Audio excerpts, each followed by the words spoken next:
Olá, olá pessoal, seja bem-vindo a mais um episódio do ID Podcast, o seu podcast de inteligência, desenvolvimento e espiritualidade. Olha, estou aqui passando para falar rapidinho no início com vocês que essa segunda temporada promete, estamos aí com força total, voltando com tudo, tá? E tem convidados, ó, só convidado top das galáxias, como eu costumo dizer.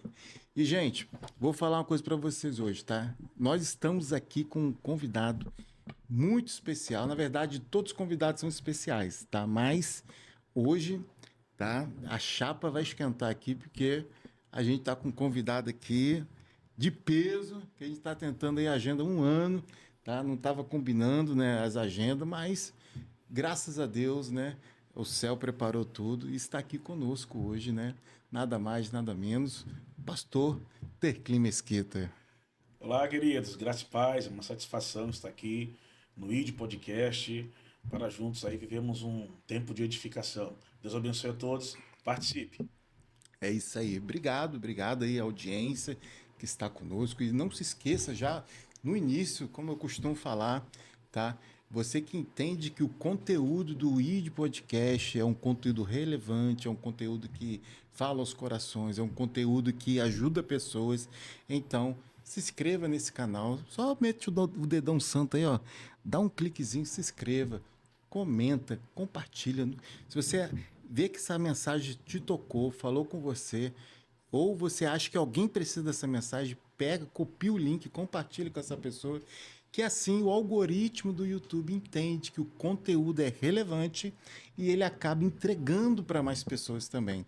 Assim como você está assistindo, outras pessoas, além daquelas que você compartilhar, também vai poder assistir por uma indicação do YouTube.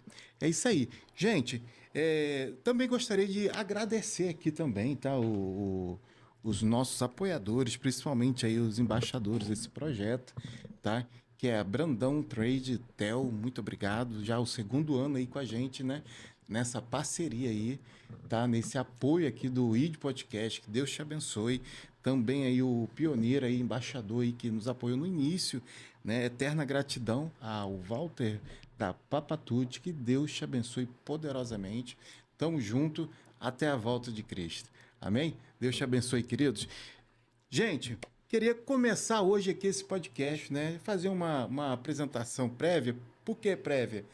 Porque o homem tem tantos atributos que vai ficar difícil eu falar de toda a sua biografia. Mas eu vou fazer só, né, uma biografia curtíssima para vocês, tá? Que quem está aqui comigo hoje, né? Esse convidado abençoado, pastor Terclin Mesquita, é pastor, cantor, né, professor, mentor, líder, né? Meu Deus, é tantos atributos, né? Formado em teologia, missiologia, capelania, né? Eu trabalho com formação de líder há mais de 10 anos. Olha, gente, é muita coisa. Eu vou deixar ele falar um pouquinho, mas antes disso, Terclin, como é que eu posso chamar? Terclin Mesquita, um nome mais abreviado. Como é que a gente pode chamar? Pastor Terclin, algumas pessoas chamam de Pastor Milagre. Meu pai é pastor e ele também é Terclin Mesquita. É. Então, às vezes, algumas pessoas me chamavam de Pastor Milagre por causa do sobrenome da minha mãe. Milagre é sobrenome. É o sobrenome da minha mãe. E alguns também já me chamam de Pastor Terclin. Terclin. Que é muito bom. Vai ficar mais fácil para mim falar do pastor Terclin. Né? Muitas pessoas sabem aí que meu nome mesmo ninguém me chama, né? Etsu. Para não complicar, só fala Yuda. Então, pode ser Yuda mesmo, tá tranquilo. Pastor Terclin, vamos começar aqui, vamos bater um papo aqui hoje Bora lá. bacana. E eu costumo fazer uma introdução, pastor Terclin, assim, para as pessoas conhecerem um pouquinho quem é o pastor Terclin, quem é o pastor Terclin fora o púlpito. A gente vai entrar lá, a gente vai falar de coisas muito profundas, espirituais, vai falar sobre liderança, vida com Deus. Mas assim, eu queria que você falasse assim para a gente, quem é o pastor Terclin fora do altar, né? Quem é para as pessoas te conhecer? Da onde veio o pastor Terclin? Conta um pouquinho da sua história para a gente conhecer. Ah, glória a Deus. Minha história começou em Vila Velha, né? Lá no ano 2006, 2007, me converti na Igreja Batista da minha mãe. E depois eu passei a reunir com meu pai na Assembleia de Deus em Novo Horizonte, aqui na Serra. E aqui na Serra foi minha escola ministerial, foi aqui que eu cresci, aqui que eu aprendi os dogmas da fé. E depois eu comecei a pastorear em Vila Velha, uma congregação.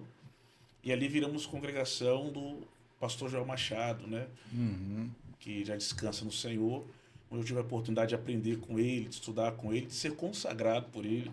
Né? É uma das minhas grandes referências como homem de Deus. Sou casado com a Kelly, né, há 26 anos, somos pais de 6 filhos e graças a Deus até aqui tem nos ajudado o Senhor. Então, pessoal, dá para perceber bem aí que o homem tem, né? Pastorzão tem aí um time de salão aí completinho com reserva, né? É isso mesmo? 4 dali, um no gol, né? E um reserva para entrar. Rapaz, o homem é animado, gente. Muito bom, parabéns, tá? É, linda história, na verdade, linda biografia, né? Porque história ele tem muito mais aí para contar pra gente. Pastor, é, assim, como que você chegou aos pés de Jesus? Conta um pouquinho pra gente aí. Ah, isso é muito interessante, né? Eu não. A minha mãe, ela era de religião matriz africana, né? Como dizem aí. E nós somos criados nesse círculo, né? Nesse meio. Nunca tinha Uhum, numa igreja. Não ia na igreja católica, uhum, muito menos na evangélica, né? Nós somos batizados no batismo africano. uhum. E os meus padrinhos eram pai de santo. E eu Eita. vivia nesse contexto aí. Então nunca tive um contato com Jesus, com Deus, com a Bíblia, né? Mas aí, quando eu comecei a namorar com a minha esposa, ela era evangélica, e ela acabou me apresentando, né, esse evangelho. Só que ainda assim eu tinha muita relutância, né? Hum, Tinha muita relutância, mas nos cultos, nos lares, isso foi muito preponderante na minha vida. Eu aceitei Jesus no culto no lar, né? Eu não fui numa igreja, não frequentava cultos, mas no culto no lar, na casa da minha avó, foi ali que eu tive a minha primeira experiência com Cristo. E foi uma experiência que transformou minha vida. cara, bacana. E, e assim, né? Quem olha assim, né? O pastor, quem conhece, tá, pessoal? É lógico que no final a gente vai deixar as redes sociais dele aí. Mas quem conhece esse homem de Deus, né? Pensa até que o homem nasceu no berço de ouro, porque vocês vão entender, o homem tem conteúdo, tá? O homem tem conteúdo, tem dons aí especiais. E é incrível saber, assim, que como Jesus transforma, né, pastor? Muito pelo contrário. A minha casa, quando eu tinha idade do Pedro ali, que é o mais novo, que é meu filho, tem 10 anos, a minha casa era um verdadeiro centro espírita, né? Meu Deus. A gente, não só religiosamente falando, mas também misticamente falando, né?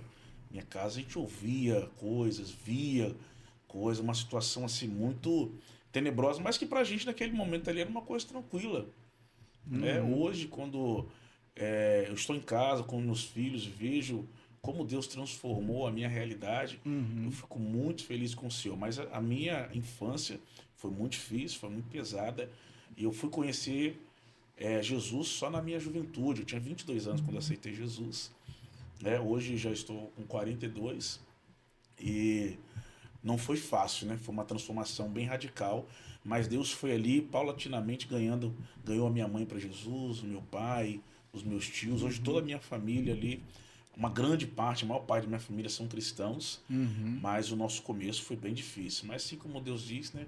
Onde abundou o pecado, superabundou a graça de Deus. Isso aí. E, pastor, qual foram os seus maiores desafios? Porque assim, eu acredito que todos nós enfrentamos um desafio um dia que a gente disse sim, sim, Jesus. Eu abro a porta do meu coração e olha, muda aqui a minha história, a minha casa, a minha família. E a barra deve ter sido pesada aí, porque a gente já Sim, escutou histórias que quando sim. a tabaca tocava de um lado e o cara muda pro outro lado, o negócio. Sim, sim, foi uma grande situação. Não foi fácil vir para o Evangelho. Eu Uhum, tinha muitos traumas, né? Tinha muita uhum, dificuldade no meu relacionamento com as pessoas. Mas pelo fato de eu ter crescido na casa dos meus avós e ter passado muitas situações difíceis, eu não queria que os meus uhum, filhos também passassem por isso, né? Então, eu costumo dizer que foi por causa dos meus filhos que eu vim para a presença do Senhor, uhum, né? Porque eu precisava que Deus fizesse uma transformação no meu casamento e eu entendi que é só Era só vindo para a presença do Senhor, buscando na palavra do Senhor. Era a única proposta que eu tinha, né? Uhum. Eu já tinha tentado de todas as outras maneiras, mas nunca tinha tido efeito. Então, quando eu aceitei Jesus de verdade, eu entrei de cabeça e foi ali que eu vi a transformação, as coisas acontecerem na minha vida. Entendi. E assim, houve assim oposições, né, na família. Você está doido, vai virar crente agora? Ah, sim. Não na minha família, né? Mas sim no meu círculo de amigos. Eu era uma pessoa bem sociável. Eu cantava na noite, né? E tinha um círculo de amizade muito grande. Uhum. Quando eu fazia os meus aniversários, desde jovem, eu já tocava à noite desde os 13 anos. Então imagina com 20 anos, né?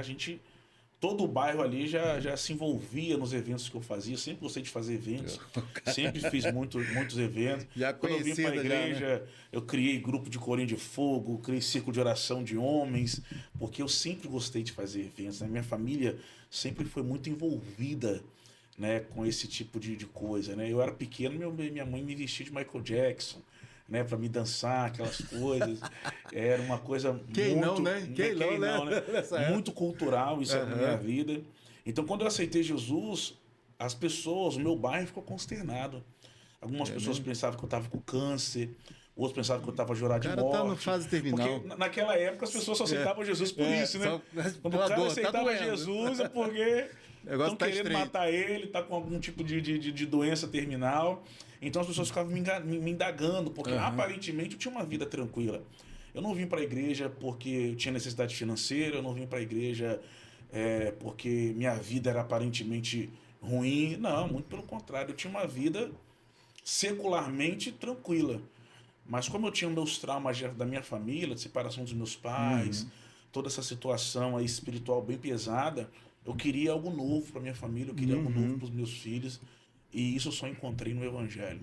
Essa Olha. paz, essa essa tranquilidade, essa transformação de vida, Uhum.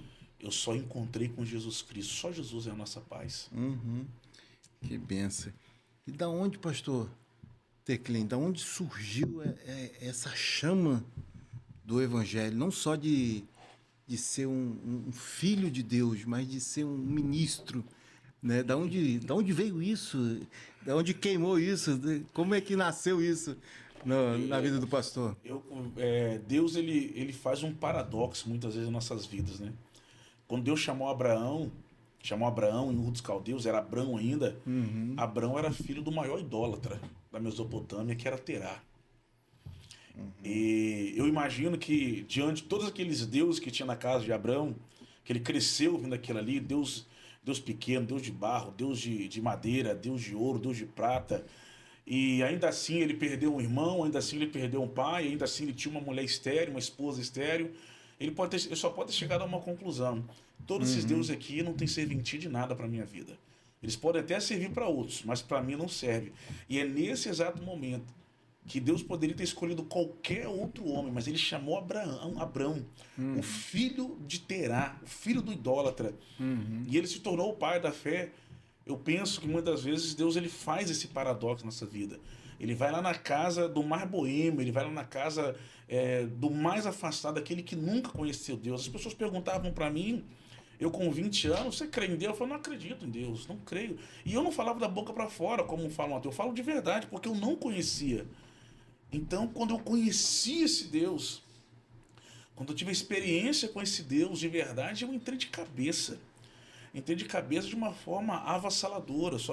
Comecei a me relacionar só com líderes, só com pastores. Eu participava de convenções, de vigílias, de Uhum. congresso. Era o primeiro a chegar na igreja, era o último a sair. Com 2 anos de crente, eu era auxiliar do meu pastor na igreja batista. Opa! Já estava ali com a chave na mão e me chamava de pastorzinho, Mas- né? E eu na igreja batista, que nem cobrava os costumes, eu estava lá de terno e gravata, com Que pandeiro na legal. mão. Que legal. Então o evangelho, ele literalmente preencheu o vazio que eu rodando todo mundo, casa de show, na Grande Vitória e até fora da Grande Vitória. E ali a gente sempre procurando, esperando um patrocinador que nos viesse nos levar para outro estado. Eu tinha um patrocinador que todo ano ele falava que ia levar a gente para o Rio de Janeiro. E era meu sonho no Rio de Janeiro. E nunca consegui isso. né? No meu primeiro ano, né, junto com meu pai na igreja ali na Serra, eu conheci o Rio de Janeiro, que foi uma convenção que nós fomos lá. Ah, que legal. E ali Deus falou muito forte comigo, né? Uhum. Aquilo que o diabo sempre me prometeu e nunca fez, Deus sem me prometer fez no primeiro ano. Aquilo para mim foi muito marcante. O Senhor, ele cumpre promessas na nossa vida, deseja no nosso coração que ele nem nos prometeu. É maravilhoso se relacionar com Deus que sonda o seu coração. Às vezes o Senhor nos pede, ele pede para ele os nossos sonhos, e nós pensamos que esses sonhos vão estar perdidos. Né? Mas assim Uhum. como Jesus disse, aquele que ganhar a sua vida, perdê-la-á, mas aquele que perder a sua vida por amor de mim, acha-la-á. E minha vida foi marcada por esses sinais. Que bacana. E eu acho interessante, pastor, que muitos de nós, né? Acho que isso é muito comum.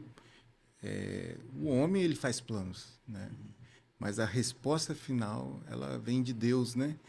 E eu acredito, pastor, que quando a gente fala de resposta final, é lógico, esse é um versículo que traz um leque muito grande, né? E eu não digo só o propósito de planejar algo que eu quero ser quando crescer, né? Não estou fechando só nesse tipo de assunto, mas em linhas gerais, quando a gente planeja algo, né? A gente que é marcado por Deus, tem um chamado, né? Muitas vezes Deus ele revela sempre o melhor para a gente, embora que a gente nem conheça ele ainda. Então, você é um testemunho vivo disso.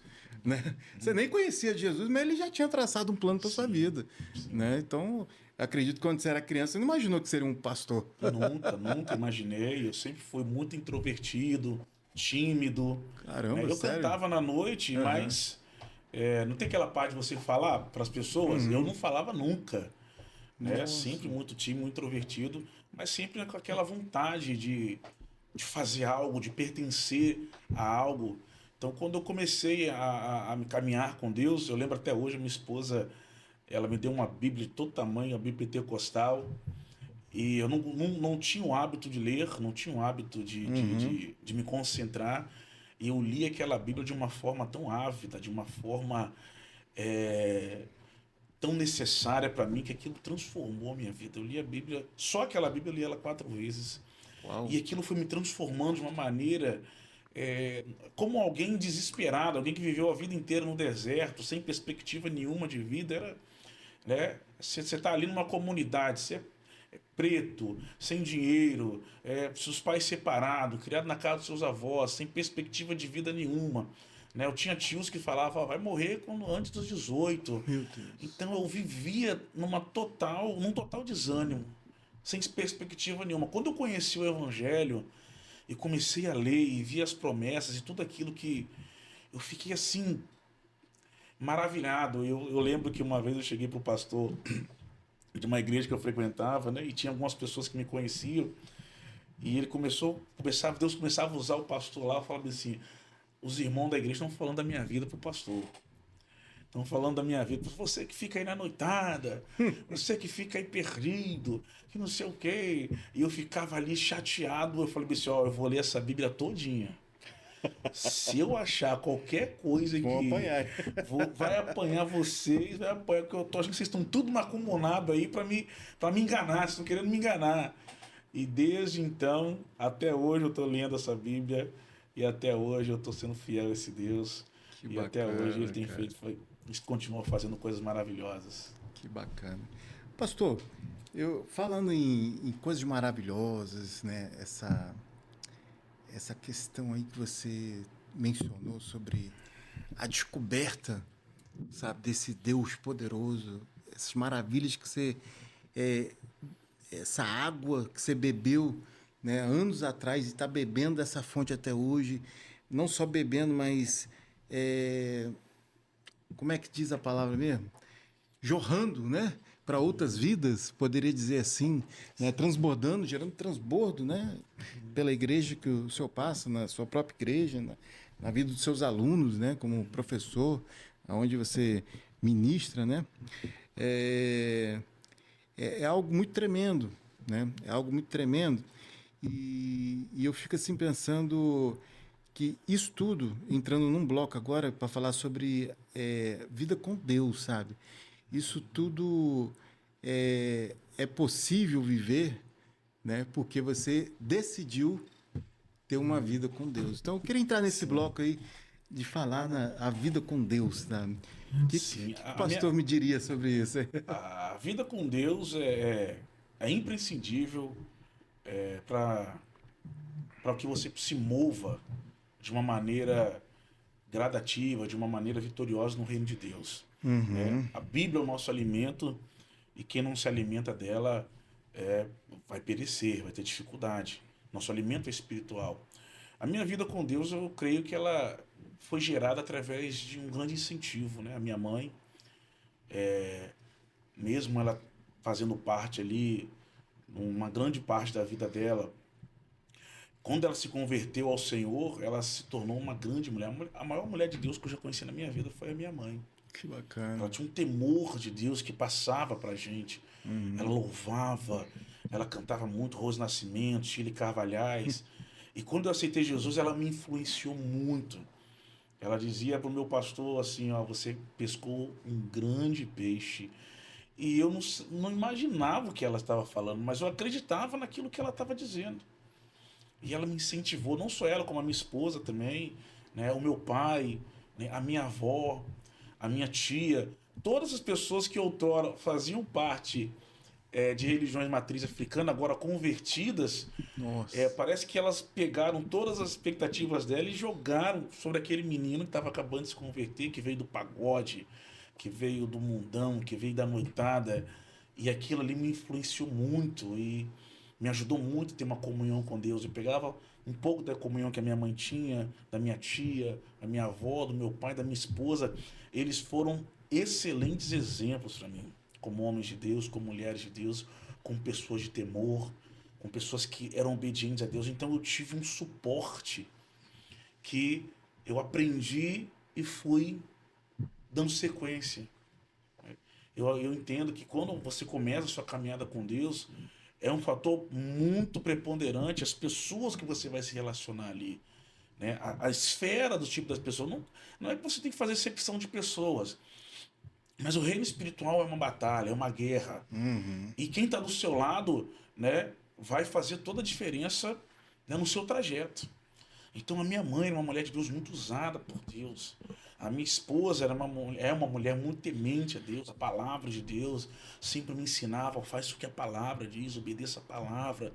O meu pai também, até hoje, um grande ganhador de almas, um homem que tem Deus assim, acima de todas as coisas.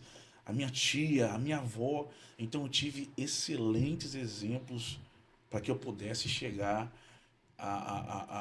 aonde eu estou hoje. É claro que tem muita coisa para fazer ainda para Deus. Eu estou no pinguinho do pinguinho, mas e já é o suficiente a me ser grato a tudo aquilo que me colocaram quando eu aceitei Jesus. Bacana, bacana. Queria entrar aqui num jargão que é muito polêmico, né? Não é trazendo polêmica no podcast, não, tá, gente? Mas é para trazer um esclarecimento Polêmica é boa. até teológico, né? Diz que treta, ela dá audiência à treta, né? Treinar o Diego. Pastor, existe um termo, falar em vida com Deus está dentro da nossa, né, assunto aqui. Muito se usa, sabe? Eu vejo isso até um pouco banalizado. Que as pessoas ficam falando assim, ó, esse aí é um homem de Deus. Esse é um homem de Deus, essa é uma mulher de Deus, né? Então eles muitas vezes rotulam a pessoa pela fama da pessoa, né? Pelo status dela, até em questão das redes sociais, Sim, sim, né? entendo. E, e muitas vezes eu já me incomodei muito com isso, te confesso, né? Porque eu acredito assim, pastor. Tem muita gente hoje que define, né, um homem de Deus e enche a boca para falar, não, esse é um homem de Deus, mas não conhece a vida diária dessa pessoa, não sabe realmente se ela tem uma vida com Deus, né? E muitas vezes tem até muitas farsas, né? Não sei se pastor já vivenciou isso aí por aí na Sim. sua jornada, né? Infelizmente, muitas vezes. Muitas vezes, né? E a gente. Que o senhor me diria sobre isso, né? De fato, existe muito isso. As pessoas, isso é homem de Deus só porque é famoso, só porque ou tem dinheiro, ou. Sim, sim. A igreja, infelizmente, de uma certa forma, ela aprendeu muitas doutrinas equivocadas, né? Uma delas é como reconhecer um homem de Deus, né? Jesus diz que você reconheceria os falsos profetas pelos frutos, né? Tanto os falsos quanto os verdadeiros, né? Uma árvore boa não pode produzir fruto amargo, né? Nenhuma árvore amarga pode produzir fruto bom.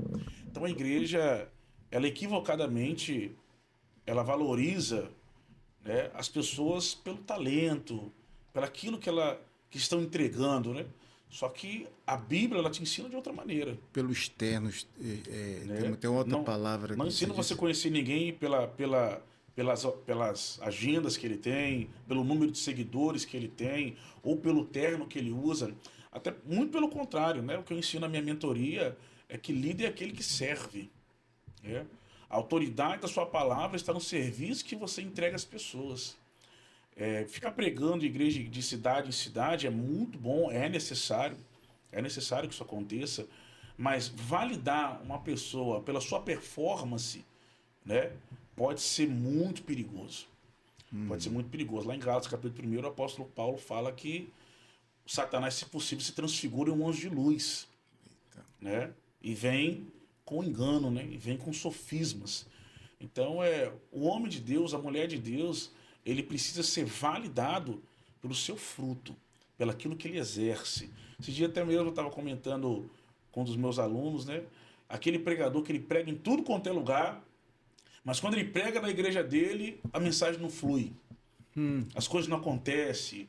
E muitas vezes ele até culpa a igreja e começa até a fazer merchandising das coisas que acontecem em outras igrejas. Não, que eu Nossa. preguei em outra igreja, o céu desceu. Preguei em outra igreja e Deus falou. Eu tô aqui pregando a igreja aqui e ninguém dá um glória. É claro que não dão glória, eles conhecem a sua vida. Tá. Ele sabe se você frequenta a escola dominical, ele sabe se você é um bom marido, ele sabe a igreja que você reúne, sabe se você cuida dos seus filhos, se você é dizimista, se você é alguém que serve. É por isso que quando você sobe no altar, eles não glorificam, porque eles te conhecem. Quando é um estranho pregando, é muito fácil da glória, a gente não conhece ele. Então, Ezequiel capítulo 22, versículo 30, Deus diz bem assim: busquei entre eles um homem que se colocasse na brecha Meu Deus. e não achei ninguém. Então Deus não procura ninguém pelo cargo, pela aparência, pelo número de seguidores, mas se ele está disposto a servir. Pelo status financeiro da Pelo pessoa. status financeiro, pelo o seu número a sua formação acadêmica, a sua formação teológica. Não, não, não. Deus procura homens dispostos a servir. Disponíveis. Disponível. Deus não está preocupado, Deus não quer homens talentosos, Deus quer homens disponíveis. A sua disponibilidade é maior do que o seu talento. Forte, hein? Liderança não é posição, é influência. Quem não serve pessoas não está preparado para liderá-las. Um príncipe, ele não tem que buscar ser servido pelos seus súditos, mas perguntar o que eu posso fazer para servir o meu reino. Esse é de verdade um príncipe. Esse é o modelo de Jesus Cristo. Sensacional. Aquele que veio para servir. Tirando Jesus, que é o exemplo clássico disso tudo, né? Sobre vida com Deus. Não precisa nem falar, né, pastor? Qual o homem que você. Pelo menos um homem ou dois homens e uma mulher que você assim, admira na Bíblia por ter tido uma vida com Deus e quais foram a recompensa de ter tido essa vida com Deus na Bíblia? Quem você. Na Bíblia Sagrada eu admiro muitos homens, né? Muitos homens de Deus. Muitos homens ali que me impactam ali com a sua história, né? O próprio apóstolo Paulo é um homem que eu me identifico muito com ele, né? Quem sou eu para me comparar a Paulo? Quem somos nós, né? Sim, sim. Mas eu vejo um pouco dessa história dele, aquele que antes era perseguidor, né? Agora se torna perseguido, aquele que antes era o adversário, agora é aquele que anuncia as boas novas, aquele que se entregou de verdade. né? Então o apóstolo Paulo é um homem que eu me identifico muito e foi até a morte, foi fiel até a morte. Ele foi preso na segunda viagem missionária, preso na terceira viagem missionária e continuou pregando o evangelho mesmo depois de ser solto por Roma. Então é uma história de entrega total, né? Não só ele, também como Abraão, Uhum. por causa das circunstâncias que eles saíram, né? O apóstolo Paulo, ele saiu ali de perseguidor, né, para se tornar evangelista. E Abraão também saiu ali de filho de idólatra para se tornar o pai da fé. São histórias que me marcam muito. E também a história de José, né?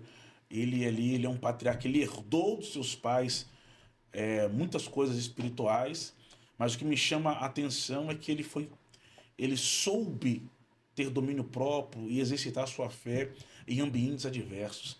Ele não deixou que o ambiente definisse ele, mas ele, com a fé dele, mudou o ambiente que ele vivia. Isso é extraordinário. Um homem de Deus, uma mulher de Deus, quando ela consegue entender que o ambiente não te define, é extraordinário. Eu sei de onde eu vim, eu sei do ambiente ao qual que eu passei, e Deus tem nos dado graça até hoje para viver esse novo tempo, né? Essa nova Que vida. Né? benção, que benção. O apóstolo Paulo é um cara sensacional, né?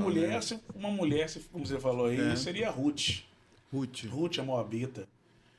Depois de ver ali o seu esposo falecer, a sua sogra ficar deprimida, depressiva, a sua concunhada órfã ir embora, ela podia ir embora também.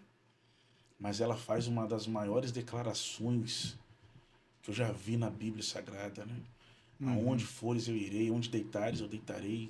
O seu Deus é o meu Deus. Isso é extraordinário, né? É uma declaração convicta de fé. Ruth ali, ela casa com Boaz, depois se torna uma parente de Davi. Então, como é que a atitude dela influenciou diretamente no reinado de Israel? Isso para mim é muito forte. A fé de Ruth me inspira demais. Me inspira demais. Meu Deus, é forte mesmo, É né? muito linda, é muito linda. O que que a Bíblia, pastor? Você que é um teólogo, né? E sempre está ensinando, né, sobre esses assuntos. O que que a Bíblia... A gente tem aqui muitos seguidores, tá, pastor? E às vezes a gente pergunta, né? Porque primeiro que a gente aprende também, tá? Mas tem Sim. muitos seguidores que precisam aprender e a gente tem público aqui, né? Não só aqui de Serra, de São Paulo, de outros países também. E tanto cristãos e pessoas que estão ainda, tomando a decisão ainda, né? Ah, De sim. entregar sua vida para Jesus. O que que a Bíblia nos ensina sobre vida com Deus, né? Que o senhor poderia citar para a gente? A nossa vida com Deus, ela tem que ser, de fato, né, uma decisão diária. Né? Deus, ele é um Deus de encontro. Deus é um Deus metódico. Deus é um Deus de rotina. Hoje, você falar a palavra rotina, ela se torna até uma palavra um pouco pesada. Mas o nosso Deus, ele é um Deus de rotina. Ele é um Deus de encontro diário. Né? É o Deus de John Wesley, o Deus dos grandes oradores, dos nossos pais da fé, aqueles homens que se encontravam com ele, né? John Wesley acordava todos os dias 4 horas da manhã para orar e falar com Deus. Né? Então, todos os dias ele tinha aquele encontro com Deus. A própria Bíblia nos informa que todos os dias, na viração do dia, Deus se encontrava com Adão, ali no Jardim do Éden. Então, Deus, ele é um Deus de rotina. Ele é um Deus de encontro diário. Então, o primeiro passo para você ter uma vida com Deus é você separar um momento com Ele. Não importa nem a quantidade de tempo. Se você acorda 6 horas da manhã para trabalhar, 5 horas da manhã para trabalhar, 4 horas da manhã, separa 10, 20 minutos antes. E faça daquilo ali o seu ritual, o seu memorial. Né?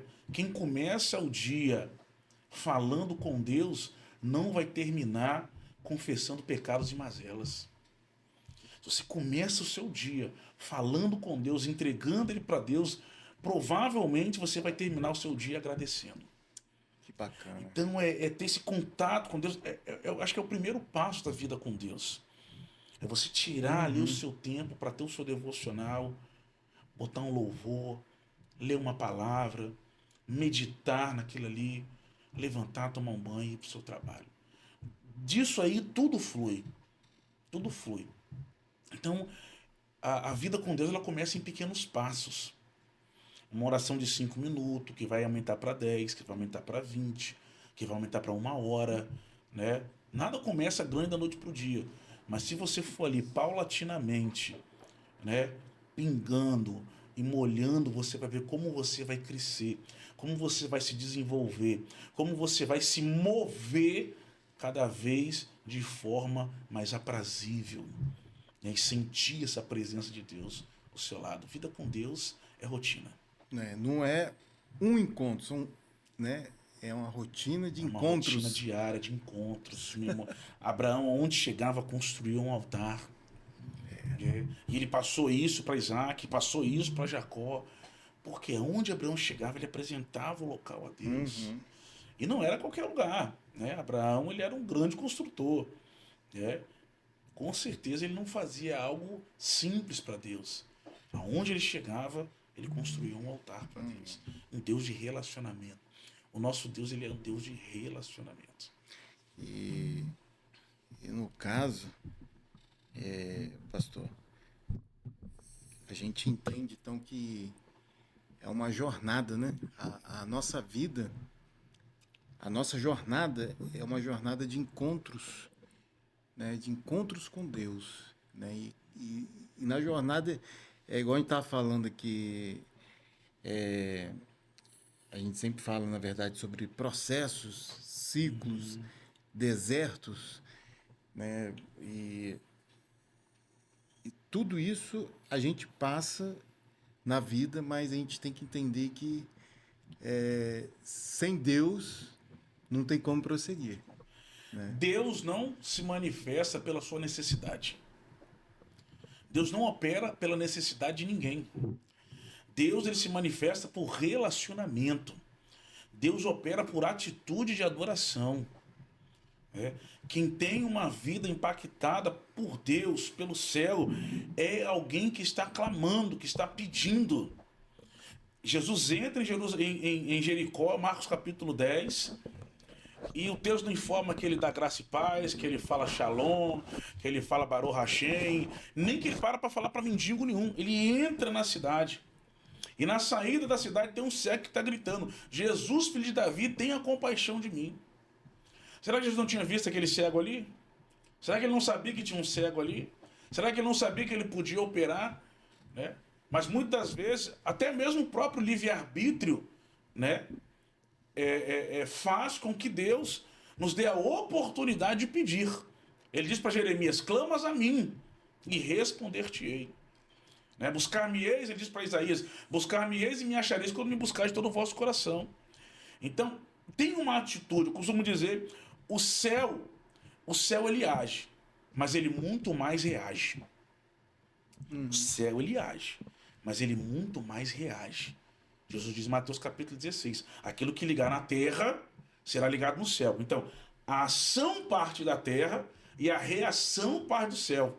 Aquilo que ligar na terra é ligado no céu. Aquilo que desligar na terra é desligado no céu. Então, a terra ela precisa partir de um princípio ativo de clamar, de pedir. Porque senão Deus não intervém.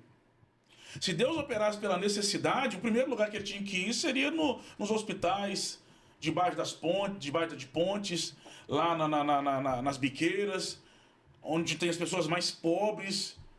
Só que ele não opera por necessidade, ele opera por clamor. Meu Deus. Ele diz em Mateus capítulo 7, né? Pedi, pedi, dá-se-vos-á.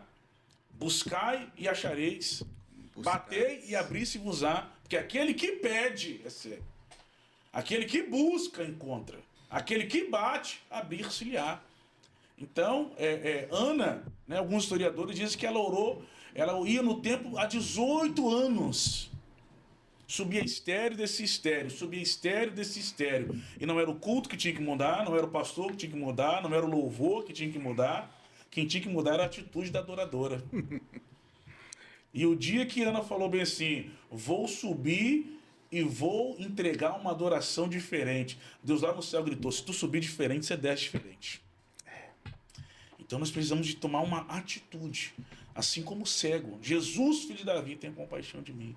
Assim como Ana, Senhor, se tu lembrares de mim, lembrares da tua serva, e deres um filho a ela, te devolverei esse filho. Então nós precisamos de tomar uma atitude, porque a glória de Deus está aqui, está em toda a terra. Só que Deus só se move onde ele é chamado, onde ele é clamado. Meu Deus, forte. Glória. Muito forte. É profundo. A experiência, ela traz transformação, né, pastor? A experiência com Deus, ela traz mudança. Ela traz realmente algo que a gente precisa todo dia da nossa vida, né? E é o combustível da nossa jornada, né?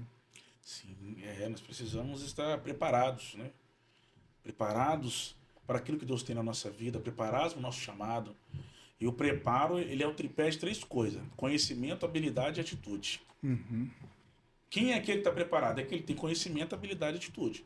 Conhecimento é o seu currículo, conhecimento é aquilo que você adquire, as suas experiências. Habilidade é o quão bom você faz aquilo ali.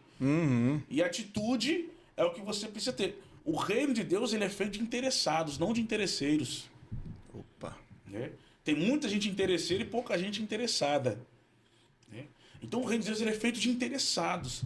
Às vezes a pessoa está na igreja, o irmão está na igreja e fica esperando alguém chamá-lo, uma trombeta tocar para convidá-lo, alguém apresentá-lo. É uma geração que nunca derrotaria Golias. Porque Davi não foi chamado para derrotar Golias, ele foi chamado para entregar pão. Pão e queijo. É quando ele chegou lá e falou assim: o que está acontecendo aí? Interessado. O que é que vai ganhar quem matar o gigante? Interessado. A geração de hoje esperaria Golias matar Saul, Jonatas, Eliabe, Aminadab, e falaria o quê? Saul é desviado mesmo. Falaria o quê? Meus irmãos nunca acreditaram em mim mesmo. Quando Golias matar todo mundo, eu apareço falando que eu sou ungido. Não. Davi se apresentou. E ele disse: pode deixar que eu mato esse gigante. Pode deixar que eu enfrentarei esse gigante. Aí Saul indaga ele dizendo: você não é um guerreiro, você é um menino. Ele disse: ô meu rei, quando vinha um leão e tentava arrebatar as ovelhas do meu pai, eu ia lá e matava ele. Quando vinha um urso e tentava arrebatar as ovelhas do meu pai, eu ia lá e dava cabo dele. Era Deus que tinha preparado Davi no oculto para usá-lo agora no público. Nossa. Porque o altar revela a sua vida de secreto. O altar revela o seu secreto. Né? Ninguém é consagrado no campo, no ringue. Não. No ringue, no campo, só revela o campeão que se preparou no oculto. Meu Deus. Que isso, hein? O rei e o urso. O rei representava Saul. O leão representava Saul. O urso representava Golias. E o urso você mata de longe, leão você mata de perto. Então, as vitórias que Davi ia ter sobre Golias e sobre Saul, ele já tinha tido com o rei e o urso lá no anonimato. Então você que está aí enfrentando seus leões, você que está enfrentando seus ursos, te prepare. Crie expectativas, porque nenhuma batalha vai ser em vão. Tudo que está acontecendo no secreto hoje, Deus promoverá e te estabelecerá no público. Toma posse disso. Eita glória. Aleluia. Forte, hein? Pastor, falando sobre vida com Deus, né? Tem a ver tudo com a sua história, né? Suas decisões.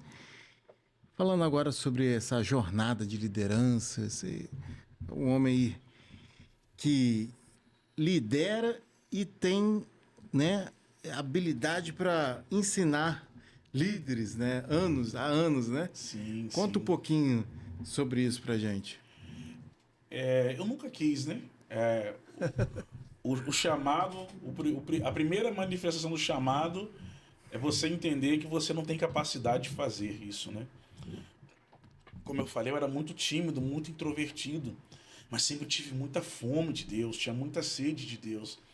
Porque quando eu encontrei o Evangelho, quando eu comecei a ler a palavra de Deus, aquilo explodia na minha mente de uma forma maravilhosíssima. Né? eu guardo, eu aprendi lendo a Bíblia que quando eu ouço uma história eu não esqueço nunca mais. É mesmo, cara. Não esqueço nunca mais. Eu consigo Legal. falar para você a Bíblia de Gênesis a Apocalipse, é, porque aquilo que eu ouço eu não esqueço. Eu aprendi isso quando eu comecei a ler a Bíblia. Meu Deus. E isso para mim foi tão bom, foi tão novo, que tudo que aparecia eu fazia. Se era um curso de missiologia, eu fazia. Se era um curso de pregador, eu fazia. Casados para sempre, eu fiz 3 vezes. É mesmo. Né? E Deus, além de transformar meu casamento, ainda me preparou para ministrar Casados para Sempre. Fiz curso de libertação, fiz SECRAI, fiz missiologia, capelania, fiz missão na Bahia, me envolvi de cabeça, me envolvi em tudo que falava que era de Deus, eu queria. Mas nunca na intenção de subir um altar para ministrar. Nunca, porque eu não conhecia esse mundo evangélico, esse mundo eclesiástico, esse mundo que você tem que se capacitar para exercer. Não, eu só queria Deus. E onde falava que tinha Deus, eu estava indo. Se era vigília, se era congresso, se era monte, se era vale, se era jejum de 4 dias, se era jejum de 30 dias, e se era para pintar a igreja, limpar a igreja, fazer vigília, eu me envolvia em tudo. Então eu fui me enchendo, fui me enchendo, fui me enchendo. Quando eu dei por mim, a gente estava numa caravana de carros e ônibus subindo de Vila Velha para a Serra. E aí foi quando meu pai decidiu que a gente devia abrir uma congregação lá em Vila Velha. Então eu não almejei ser pastor, né? Mas sem saber eu criei um povo. Eu já tinha um rebanho. E ali eu acabei começando a ministrar a escola dominical, a me interessar. E dali nosso ministério foi expandido. Então, o meu chamado, Deus me preparou sem a minha ciência. Sem eu saber. Ele me colocou no projeto dele e eu fui ali abraçando, fui abraçando, fui abraçando. E desde pequeno, né, eu sempre me envolvi com pessoas mais velhas, sempre andei com pessoas assim, em que eu via uma capacitação para me ajudar, para fazer alguma coisa. Porque eu era criado sozinho, eu era o irmão mais velho e não tinha muito ali entendimento das coisas, então sempre procurava pessoas mais fortes para me relacionar, né? Então isso acabou se tornando um mover meu. Quando eu entrei na igreja, eu comecei a me relacionar com pastores. Então, com pouco tempo eu estava liderando, em pouco tempo eu estava liderando. E com essa gama, né, de aprendizado, sempre ávido ali para aprender. Eu estudei com o meu pastor João Machado 5 anos. Então, eu tinha... Quando eu pensava que não, eu já estava ministrando. E isso aí, desse estudo, né, desse aprendizado, acabou culminando ali nas oportunidades para ministrar, né, para cada vez mais ali estar formando pessoas. Eu sempre tive uma grande facilidade de aprender, né? E como eu entrei de cabeça no Evangelho, fui aprendendo, indo para a convenção, me capacitando, mesmo bastante novo, né? Há uns 10, 12 anos atrás, eu já comecei a formar líderes, comecei a formar obreiros. E graças a Deus, as pessoas que eu ministrei, que eu lecionei, que eu dei seminário, hoje são pessoas firmes na presença do Senhor, né? Eu tenho vagamente algumas pessoas que eu ensinei, que eu tive ali um contato bem de perto hoje, que não estão bem na presença do Senhor. Que legal. Então eu acho que não é só você falar, né? Mas é de fato você transformar pessoas. Né? O líder é aquele que transforma pessoas, que eleva pessoas, que potencializa as qualidades das pessoas, né? Não só fica ali apenas usufruindo dos dons das pessoas, não, muito pelo contrário. O líder, ele expande, né, as ferramentas que Deus coloca na vida dele, capacita pessoas. Então esse é o meu ministério. Eu gosto de edificar pessoas, de capacitar pessoas, de aconselhar de uma forma direta para que haja uma mudança exponencial, né? Até sobre isso que eu dou na minha mentoria, que eu falo da minha mentoria, né? E graças a Deus tem sido uma ferramenta de muita edificação. Eu louvo a Deus pela oportunidade de servi-lo e ajudar pessoas. Legal. Falar em liderança, pastor, você tocou em pontos aí que é muito importante sobre a visão, né, de um verdadeiro líder pautado na palavra de Deus, né? Hoje a gente vê muitos líderes que eles não têm uma visão. Deixa eu tentar achar uma palavra aqui que se encaixe naquilo que eu estou querendo dizer. Ele, ele muitas vezes, ele sendo um líder, ele limita a visão do seu liderado. Não sei se você está conseguindo compreender. O que você pensa a respeito disso? Hoje as pessoas querem usar pessoas, né? Usar pessoas para o seu próprio benefício, para os seus próprios projetos, né? Eu creio que muitas das pessoas que o Senhor vai colocar nas nossas vidas, elas serão ferramentas de Deus para o cumprimento de um propósito.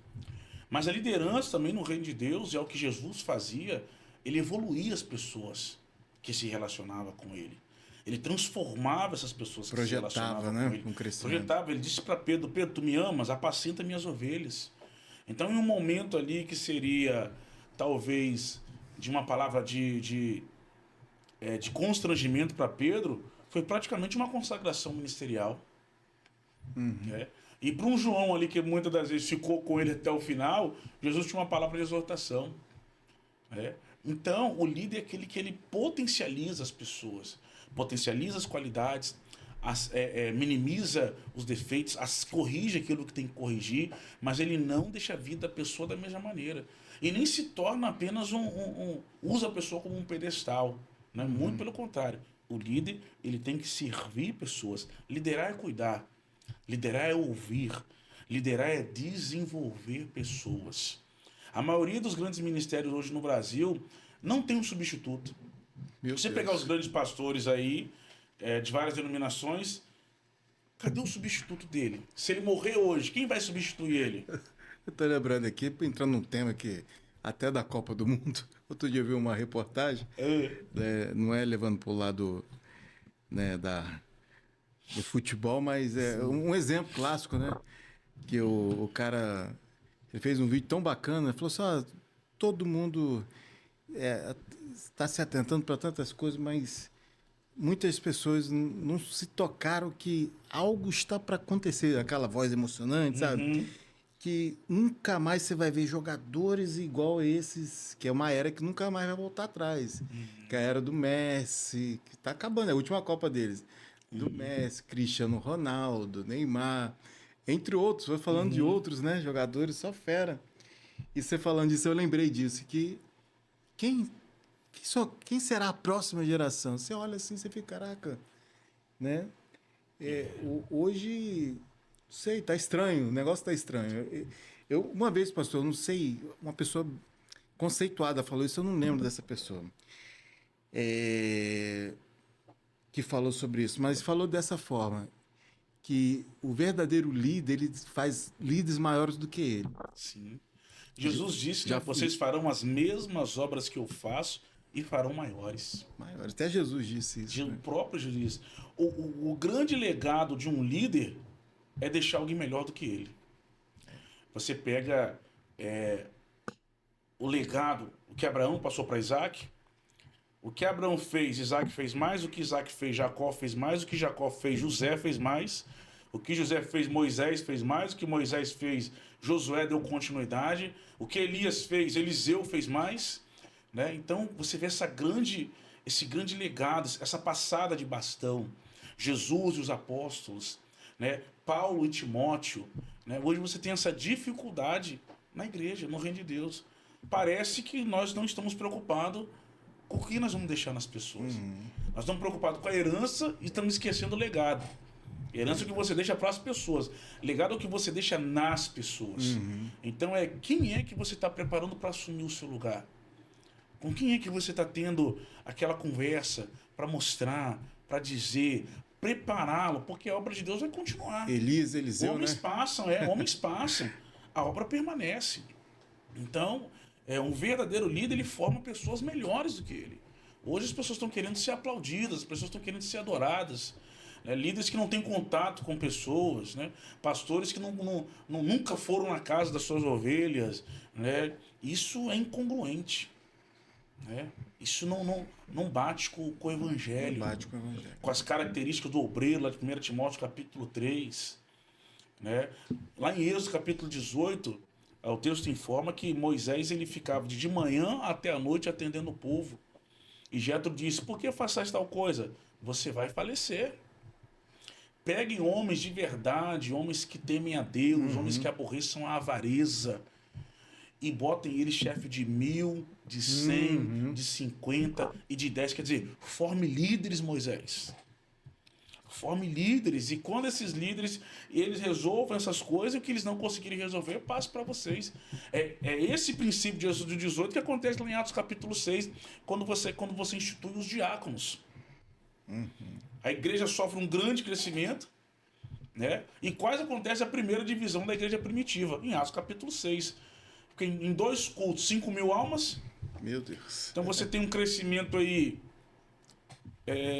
de 500 pessoas para 5.000, você tem um crescimento de 100%. A visão do reino é extraordinária. É né? maravilhosa. Ela é uma multiplicação que na nossa matemática, na nossa lógica humana de pensar, ela e você não faz sentido pra gente. E né? você precisa delegar homens capazes. Homens de boa reputação, cheios do Espírito Santo, cheios de sabedoria. Idôneos. Para quê? Para conduzir o reino de Deus. Que governe sua casa bem. A obra de Deus. Homens que tenham uma vida espiritual, que se movam no reino espiritual, que tenham um conhecimento bíblico para dar uma visão. O líder é aquele que tem uma visão. O líder é aquele que tem uma visão. Quando você tem uma visão, Deus vai te dar pessoas. E você vai pegar essas pessoas e vai mostrar para elas a sua visão.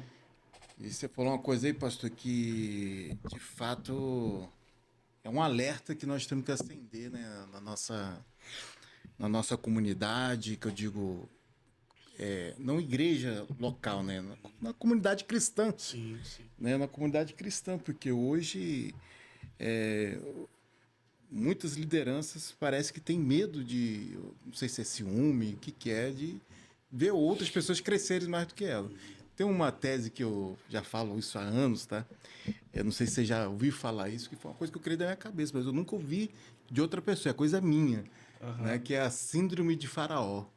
Né? Você já viu lá o topo lá da pirâmide? Pirâmide. Né? Sabe o que significa isso? Eu criei isso na minha cabeça, tá? Que tá lá, né? Faraó tá lá. Vamos transformar pelo nosso papo aqui agora, que é isso que eu quero dizer, tá? A pirâmide aqui e Faraó tá lá. Né? O líder está lá. E agora, trazendo para a Bíblia, você vai saber isso mais do que eu. Né? Você vê o quê? Quando Moisés ele chegou lá, até se fazer quando Moisés apareceu lá, né? Começou a ameaçar o trono de Faraó. O que o Faraó mandou fazer? Mandou matar. Agora, trazendo para esse nosso papo, o que é a síndrome de Faraó hoje em muitos líderes hoje na nação, né? Mundialmente, na verdade. Ele está lá no topo. Né? Ninguém pode chegar no mesmo nível do que ele. Ninguém pode passar acima dele. Você sabe que Faraó ele tinha isso, né? Ele se achava Deus. Se achava Deus. E os seus sucessores, eles tinham que morrer para ser alguém, né? Tipo assim, eles treinavam até, olha, se você vai ser até o futuro faraó. Até eles se preparavam melhor do que a gente. Mas hoje o líder, ele tá com essa síndrome. Não tô falando todos, tá? Mas uma boa parte tá com essa síndrome do faraó. Se chegar perto, ele mata. Mata que eu digo, você entendeu, né? O que eu quero dizer. Muitas vezes, né, se você começar a mostrar muitos atributos, muitas qualidades, se você é um cara que está caindo na graça de muitas pessoas, né, muitas pessoas estão confiando em você, você começa a ser desprezado, né, porque você já virou uma ameaça. Sim. Né? Então, você... A síndrome de Saul. Você é um bom líder, mas você não pode chegar ao meu nível. Porque se você chegar ao meu nível, você começa a ser deixado de lado. Você não pode brilhar mais que eu, né? Isso. Né? A minha estrela sempre brilharás. E tu nunca apagarás. Versículo tal não existe. Sim. O que as pessoas precisam entender é que no reino de Deus, Deus não levanta duas pessoas para fazer a mesma coisa. Sem dúvidas. Se tem alguém que você pensa que faz a mesma coisa que você, talvez uma direção que Deus está dizendo. Um vai sair.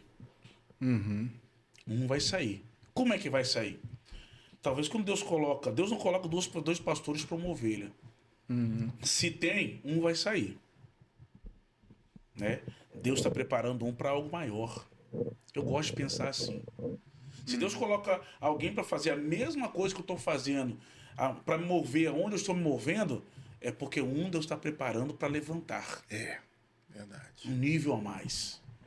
Em outro mistério. É aquela coisa, né? Você bota. Daqui a pouco tem dois pastores ali, daqui a pouquinho um vai pastorear outra igreja. Um vai pastorear. Então você não precisa de ter ciúme. Uhum. Porque no reino de Deus tudo se conecta, tudo soma. Né?